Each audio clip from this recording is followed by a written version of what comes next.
you're experiencing frame stuttering in Minecraft, there are several adjustments you can make to improve your gaming experience. Follow these steps to help reduce stuttering and enhance performance. Step 1. Adjust video settings. Open Minecraft and go to the Options menu. Select Video Settings and lower the render distance, turn off smooth lighting, and set graphics to fast. These changes can significantly improve performance. Step 2. Allocate more RAM. In the Minecraft launcher, go to Installations and select the profile you use. Click on More Options and find the JVM Arguments section.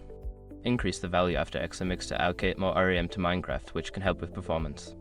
Step 3. Update graphics drivers. Ensure your graphics card drivers are up to date. Visit the website of your graphics card manufacturer, NVIDIA, AMD, or Intel, and download the latest drivers. Updated drivers can improve game performance and stability. Step 4. Optimize Java settings. Make sure you are using the latest version of Java. You can download it from the official Java website. Additionally, adjust the Java settings in the Minecraft launcher to use the 64-bit version if your system supports it, which can enhance performance. Step 5. Install performance mods. Consider using mods like Optifine or Sodium, which are designed to optimize Minecraft's performance. These mods provide additional settings and enhancements that can help reduce stuttering and improve frame rates. By following these steps, you should see an improvement in your Minecraft gameplay experience. Enjoy your time in the game with smoother performance.